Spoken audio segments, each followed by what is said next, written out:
Hey guys, it's Zach back with another review, this time of the ATK 7 Plus 2, otherwise known as the A9. ATK, you clever boy. It's another GPX clone coming in at just over 1/3 of the price of the GPX and clearly competing directly with the MCHOSE A7. But is this the best of the copycat potatoes? Let's find out.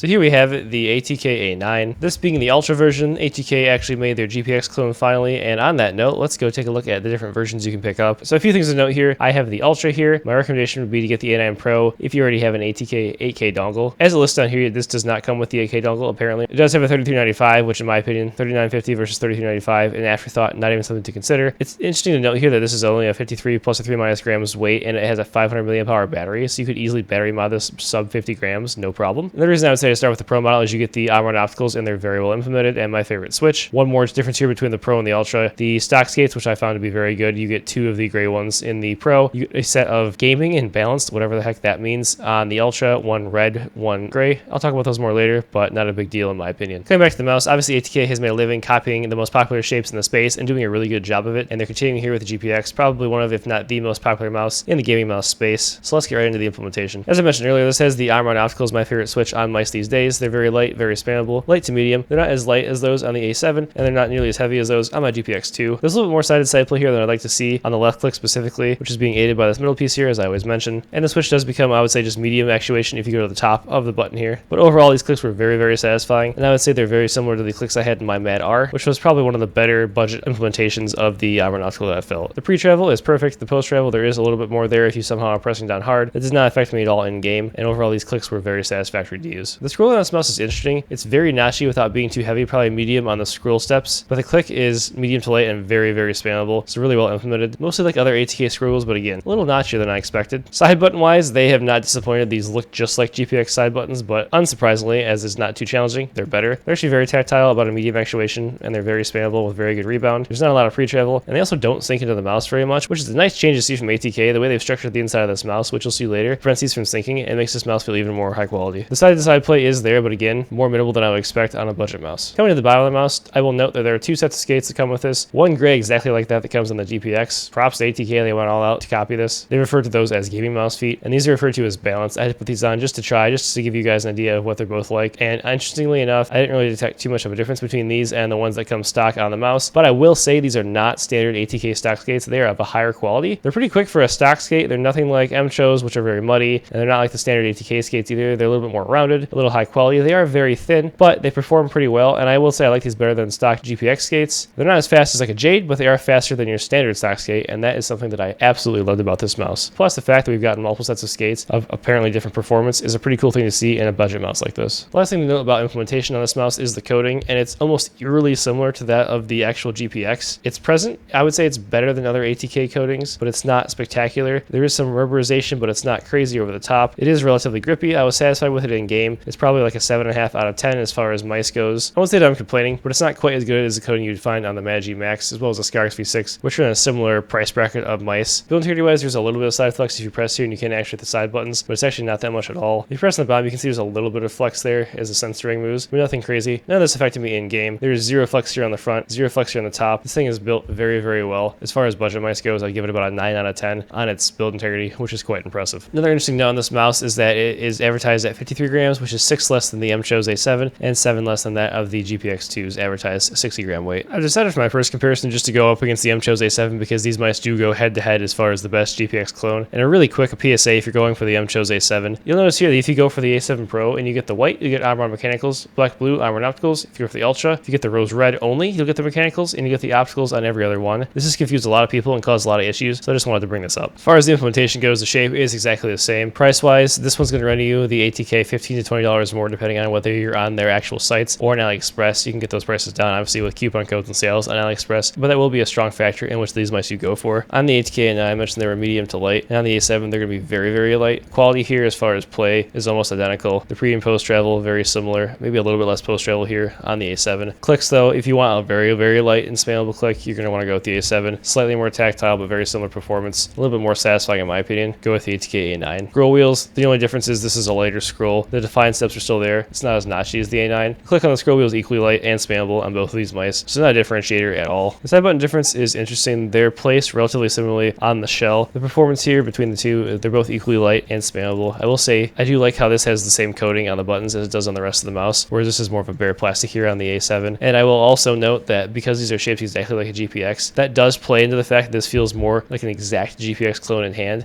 Like this has got the exact same shape, but this just like right down to the coating, right down to the buttons, feels stupidly like a GPX. And I did love that when using the mouse. You can also sink the side buttons here in the A7 a little bit further into the shell than you can on the A9. I've already talked about the skates here on the A9, but coming to the A7, I don't actually have the skates applied for the internal check that I'm going to show you in a minute here. I'm actually sitting on this box for my Magimax Magic Ice skates. I'm never going to use these again because I do not like the MCHOSE skates. I will note they are pretty thick and high quality as far as their construction goes, but they are slow as crap, and I just do not like slow stock skates. You may like them, so the A7 might not be a problem for you in that case. It is a nice large pad here, but again, they're very, very slow, and I'm just not a fan of those. And these were very quick as far as stock skates goes. Not uncontrollable, not jade fast, but just a very satisfying experience. So in my book, this wins, but it's very subjective. As far as side flex, build integrity, they're virtually one-to-one. I guess you're not going to actuate the side buttons here on the A7 when putting pressure in this way, but it's not going to happen to you in game. And there's not much flex here on the bottom either on the A7 or anywhere else. So build integrity wise, it's a straight up tie. Coating wise, it's interesting. The A9 here, again, I said feels disturbingly like a GPX. The M7, I'm so sick of this. The A7, their M7 is the U2 clone. These names are getting out of control. Regardless, the coating on this does not feel like a GPX. It's actually arguably better. It's a little more rubberized and it's a little more grippy, which again, this is where it comes down to an interesting point. This is objectively, in my opinion, a slightly better coating. This one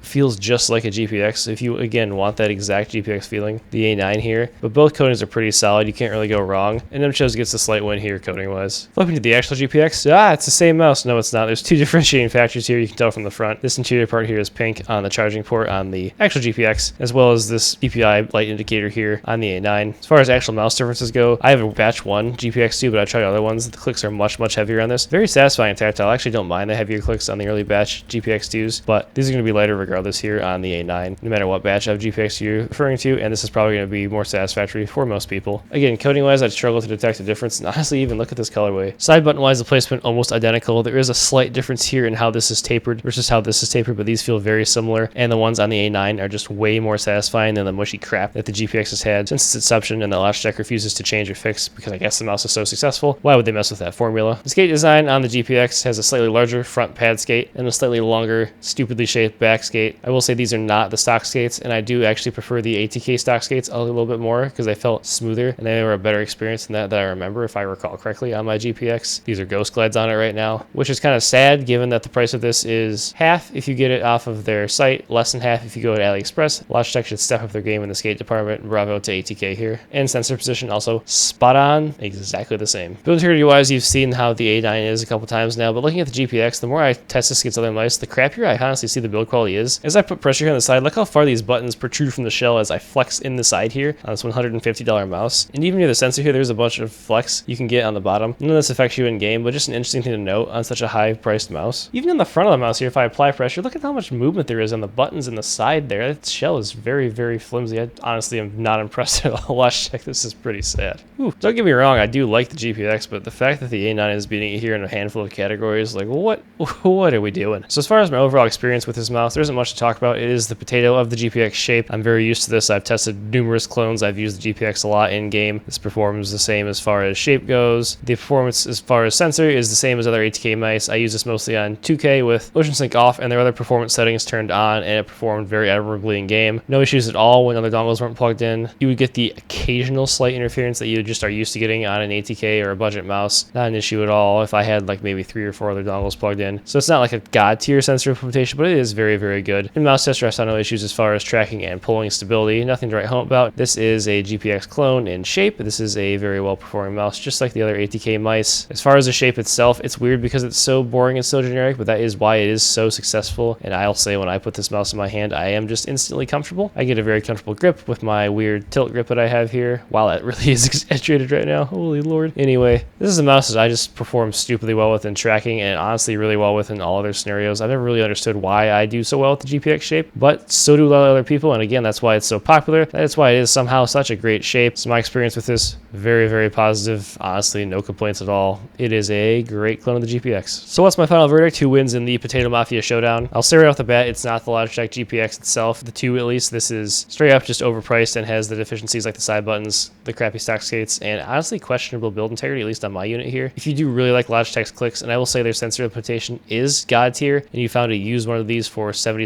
$75, you could argue for it, but again, there are some weird deficiencies here. As far as between the A9 and the A7, I'm just going to go ahead and say it. The A9 is the de facto best GPX clone there is out there. It's just the way in hand that it feels exactly like a GPX in almost every way is uncanny, and I really like that about the mouse. The clicks are a little bit more satisfying with their tactility. The skates are in another league compared to that of the MCHOSE, and the side button feel and shape, for some reason, it just got me. Yeah, overall, if you want to just set it, forget it, buy the one GPX clone so you get your experience at half or less of the price. Go out, pick up the A9 Ultra. It's an absolute win. That being said, again, this is $15 to $20 cheaper. There's no issue at all going with the MCHOSE A7. It's a great mouse. I just don't like how slow the skates are, and the sensor implementation in MCHOSE mice just seems to be a little bit behind ATK as far as consistency as well as wireless interference resistance. So this is just a slightly better, slightly more premium experience. I'm going to go with the A9 as my number 1. The A7 will still be sitting highly in my number 2 slot, but it will not quite have the same throne that it did before. If you've somehow been living under a rock, yes, there's web software, and here it is. I've showed this a handful of times in my previous videos. Not much to write home about. This does have the 3950 Ultra in this version of the mouse, so you have the smaller steps you can get if you want to on the LOD. I never went below 1, nor did I have any issues with LOD. The 2 settings I was talking about running all the time earlier were the ATK Apex Shark for more professional esports mode, which in my mind theoretically is better, and in their mind is also a theoretical delay of a smaller amount, so I went with it. And I also always have ultra long range mode on here. For rapid fire weight comparison,